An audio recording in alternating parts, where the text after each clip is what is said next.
तुम्हारे जिस्मों में एक लोथड़ा है। If it becomes good and reform the whole body becomes good. अगर ये रिफॉर्म हो जाएगा तमाम बॉडी रिफॉर्म है। But if it is spoiled, लेकिन अगर ये खराब हो गया फिर सब कुछ खराब है। फिर ज़हनियत खराब है, ज़बान खराब है, एक्शंस खराब है, अमल खराब है, फिर वसवसे भी आते हैं बहुत ज़्यादा, क्योंकि दिल पे काम ही नहीं हुआ ना। फिर वो बंदा फंस जाता है, डिप्रेस्ड रहना, डिमोटिवेटेड रहना, वसवसों का आना, समझ नहीं आ रही होती मैं क्या करूं, कैसे निकलूं, वगैरह वगैरह, क्योंकि दिल पे काम नहीं किया। बहुत से लोग कहते हैं कि मुझे कैसे पता अल्लाह मुझसे खुश है। स्कॉलर्स इसका एक जवाब देते हैं कि अगर तेरा नमाज पढ़ने का दिल कर रहा है और कोई नेकी करने का दिल कर रहा है तो ये एक साइन है अल्लाह तुमसे खुश है, क्योंकि तौफीक अल्लाह की तरफ से। अगर एक बंदा हैंड रेज कर रहा है, सबूत है कि अल्लाह चाहता है कि वो उसके पास आए, अदरवाइज उस हाथ ही ना उठाता हो। जिससे अल्लाह नाराज़ होता है उससे हाथ नहीं उठाए जाते। एक्शन की बेसिस पे इस्तकामत होती है। एक बंदा एक्शन ही नहीं ले रहा, हिम्मत हार चुका है कि मैंने करना ही नहीं, मैं कर ही नहीं सकता, तो फिर उसको इस्तकामत नहीं आती है। एक्शन लेना पड़ता है फिर इस्तकामत आती है। और अल्लाह कहते हैं कि we increase them in guidance. Mercy वाला एस्पेक्ट बड़ा ज़बरदस्त है कि इसमें रहमत है। इसीलिए मैं कहता हूँ कि अपने घरों में कुरान चलाया करें, तिलावत चलाया करें। सुबह सुबह अक्सर पुराने जब मेरा दौर था, जब मैं आपके जितना था, आप लोगों के जितना, पीटीवी चैनल आता था, उस पर तिलावत चलती थी सुबह। आज जो है बड़ा अरसा हो जाता है हमें तिलावत सुनने को मिले अपने घरों में, अपनी गाड़ियों में, अपने वर्क प्लेस में। तो हम पे रहमत कैसे नाजिल होनी, इसलिए रहमत के लिए बहुत ज़रूरी कि कुरान उस घर में चले। और देखिए इसमें जो दिलों का जिक्र है ना, कि इसमें शिफा है दिलों के लिए। दिल, कल्ब जो है ये आपका मोस्ट इम्पॉर्टेंट पार्ट है, क्योंकि कल्ब, ईमान कल्ब में होता है अकॉर्डिंग टू इस्लाम। अपने कल्ब को, अपनी इनोसेंस को प्रोटेक्ट करें। अपनी आंखों को वो चीज़ मत दिखाएं जिससे आपकी इनोसेंस आया हो। अपने आप को वो कंटेंट मत सुनाएं जिससे आपकी इनोसेंस ख़तरे में पड़े। चाहे वो टिकटॉक का कंटेंट है, चाहे वो ऐसा मजाक है जिससे आपकी इनोसेंस जा सकती, क्योंकि इनोसेंस इस, यकीन करें आप किसी गाँव वाले बंदे के साथ बैठे जिसे कुछ नहीं पता, आप हैरान हो जाते हैं यार कितना इनोसेंट है। अभी रिसेंटली मैं किसी के पास बैठा, आप उसकी बातें सुन के वही पुरानी जहनीत के माँ बाप की खिदमत और बड़ों की खिदमत और वैल्यूज़ को फॉलो करना बड़ा। हमारा जो बच्चा है स्कूल का, हर बात में गंदा मीनिंग, इनोसेंस कहाँ गई? क्योंकि कंटेंट वैसा देख रहा है ना, हर चीज़ से गंदा में, हर वर्ड का गंदा मीनिंग, टीचर की हर बात का गंदा मीनिंग। वो टीचर को समझ आ रही होती बहुत अच्छे से, लेकिन हर चीज़ में गंद, हर चीज़ में गंद। कल्चर हमारा ये बन चुका है। तो अपने दिल को प्रोटेक्ट करें। आपका दिल बहुत कीमती है, इसको बचाएं, इसको एक्सपोज ना करें, इसका कोई कसूर नहीं है। आपको पता है रसूलुल्लाह सल्लल्लाहु अलैहि वसल्लम की हदीस है कि जब इंसान सुबह उठता है तो उसके सारे लिम्स, यानी उसके सारी चीज़ें ज़बान से पनाह मांगते हैं, ज़बान के आगे। सही हदीस है। और कहते हैं कि हम तेरे रहमो करम पे हैं, हमारा ख्याल कर ले। अगर तूने सही ज़बान अल्फाज अदा किए, हम ठीक रहेंगे। अल्लाह का ज़िक्र किया, कोई अच्छी बात की, सोच समझ के बोला। लेकिन अगर तूने फ़जूल गुफ्तगू की तो फिर हम भी जो है वो मसले में पड़ जाएंगे। तो ये है ज़बान, और ज़बान का कनेक्शन दिल से।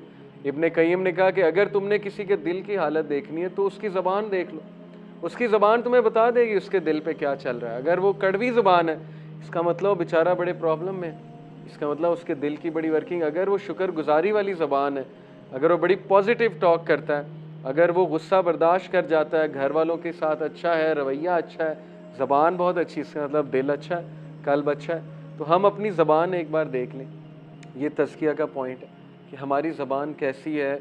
हम कहीं ऐसा तो नहीं, बाहर बहुत अच्छे हैं, माँ बाप के साथ हमारी ज़बान बहुत चलती है और बहन भाइयों के आगे बहुत चलती है, या बीवी के आगे बहुत चलती है, तो ये इसका मतलब दिल पे फिर काम होने वाला है, ज़ाहिर है। तो इसलिए अपने दिल को प्रोटेक्ट करें।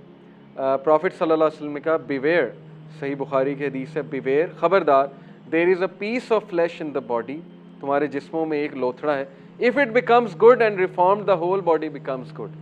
अगर ये रिफॉर्म हो जाएगा तमाम बॉडी रिफॉर्म है।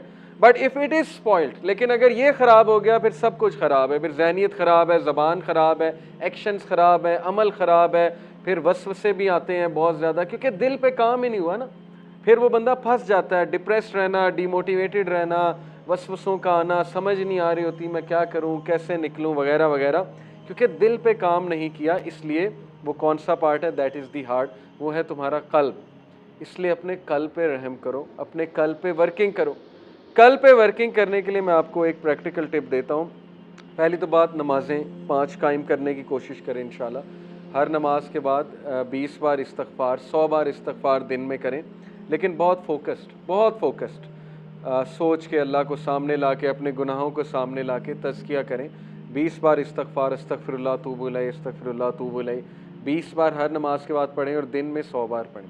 और एक आधा को ऐसा टाइम रखें जब आप कुरान की 10 आयतें पढ़ लें। कुरान ये निकाला, मेरी फेवरेट सूरह अल बकरा, सूरह आले इमरान है, क्योंकि नबी अकरम सल्लल्लाहु अलैहि वसल्लम ने कहा क़यामत वाले दिन ये 2 सूरतें तुझे छोड़ेंगी नहीं, यानी तेरी सिफारिश करके ही छोड़ेंगी। ये 2 सूरतें ये आएंगी अल्लाह के सामने और कहेंगी ये तो मेरी तिलावत करता था बहुत ज़्यादा। तो सूरह अल बकरा, सूरह आले इमरान मेरी भी फेवरेट है। आप बस पढ़ना शुरू कर दें सूरह अल बकरा, उसके आप ऐसे ऐसे फ़ायदे ज़िंदगी में देखेंगे आप सोच भी नहीं सकते। लेकिन टाइम निकाल लें, कोई 10 मिनट निकाल लें, 15 मिनट, 1 रुकू पढ़ लें, 2 रुकू पढ़ लें। आजकल क्या मुश्किल है, मोबाइल निकाला, पढ़ना शुरू कर दें। असर की नमाज के बाद रख लें टाइम, वहाँ बैठे बैठे, मस्जिद में अगर आप गए हैं, वहाँ बैठे बैठे मोबाइल निकालें, पढ़ना शुरू कर दें। आप उसके असरात देखेंगे अपनी ज़िंदगी में, और उसका दिल पे भी आप असर देखेंगे, आपका दिल स्ट्रॉन्ग होगा। ठीक है, ये एक टिप है। इस्तग़फ़ार बढ़ाएं और कुरान पढ़ें डेली, लेकिन करना है आपने ये। आप उसके इंशाल्लाह बहुत ज़बरदस्त असरात अपने दिल पे देखेंगे और अपनी तमाम ज़िंदगी के मामलात में इंशाल्लाह देखेंगे। इब्न अल जौज़ी का एक कोट सुनाता हूँ।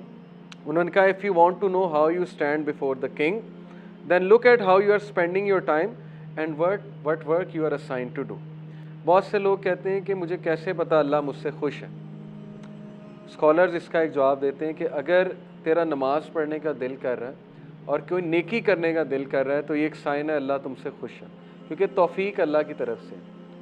हज़रत उमर सल्लल्लाहु अलैहि वसल्लम कहते थे कि मुझे ये डर नहीं है कि मेरी दुआ कबूल होगी कि नहीं, मुझे ये डर है कि मुझे दुआ करने की तौफीक भी होगी कि नहीं होगी। दुआ की भी तौफीक होती है। अगर एक बंदा हैंड रेज कर रहा है, सबूत है कि अल्लाह चाहता है कि वो उसके पास आए, अदरवाइज़ उस हाथ ही ना उठाता हो।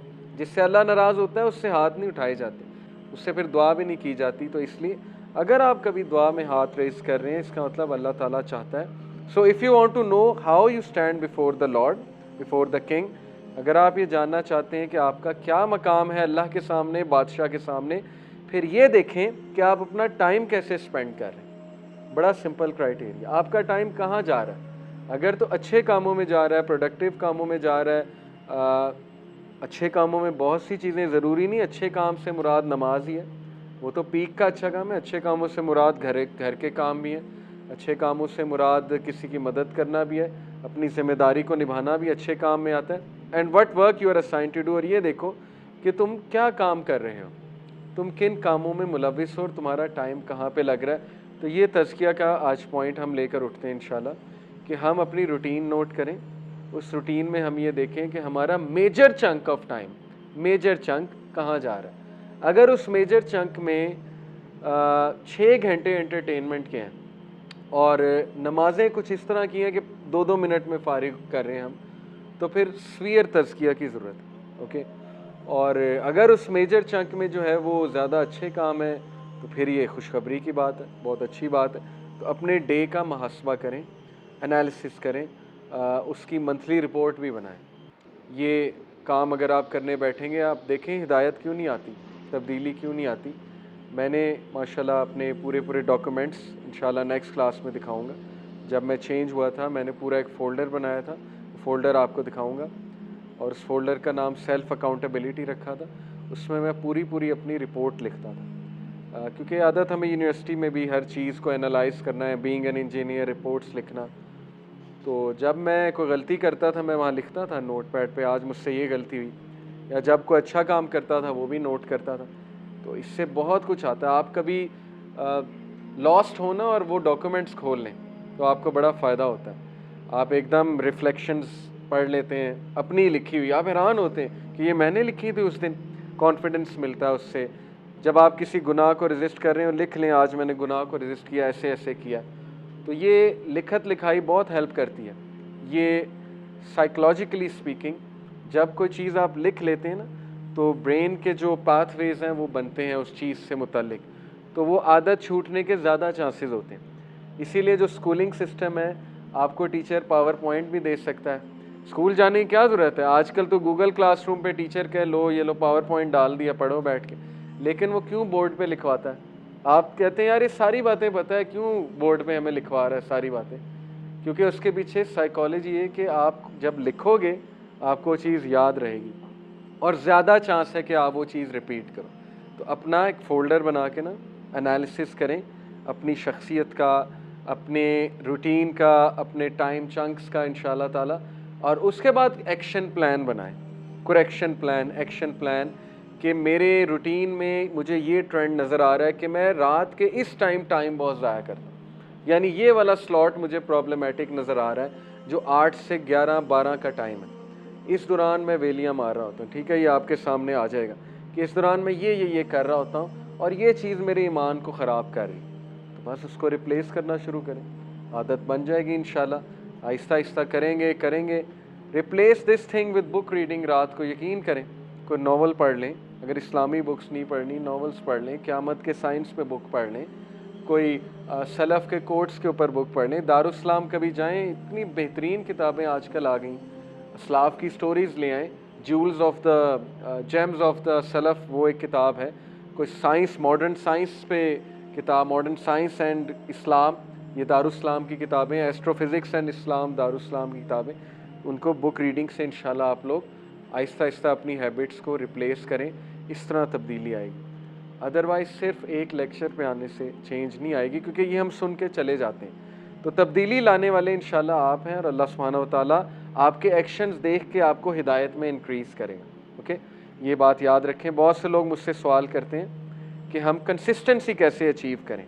देखें, जो कंसिस्टेंसी है ना, ये असहाब कहफ के वाक़े से साबित होता है कि अल्लाह ताला उनके बारे में कहते हैं कि वरबतना अला कुलूबिहिम इज़ क़ामू फ़क़ालू रब्बुना रब्बुस समावाति वल अर्ज़ लन नदअ मिन दूनिही इलाहन लक़द शतता।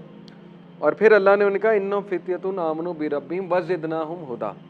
पहली बात ये बताई कि वो लोग जम गए, खड़े हो गए, उन्होंने ऐलान कर दिया अल्लाह हमारा रब है। इस बेसिस पे अल्लाह ने उन्हें इस्तकामत दे दी। एक्शन की बेसिस पे इस्तकामत होती है। एक बंदा एक्शन ही नहीं ले रहा, हिम्मत हार चुका है कि मैंने करना ही नहीं, मैं कर ही नहीं सकता, तो फिर उसको इस्तकामत नहीं आती है। एक्शन लेना पड़ता है, फिर इस्तकामत आती है। और अल्लाह कहते हैं कि we increase them in guidance, इन्नहुम फ़ित्यतुन आमनू बिरब्बिहिम, बेशक वो नौजवान थे जो अपने रब पर ईमान लाए, वज़िदनाहुम हुदा, और हमने उन्हें इंक्रीज़ किया हिदायत में। इंक्रीज़ भी अल्लाह तब करेगा जब बंदा ईमान लेकर आता है, जब बंदा एक्शन से शो करता है कि मैं आना चाहता हूँ, मैं बचना चाहता हूँ। ओके, ये काम आपके करने वाले हैं इंशाल्लाह ताला।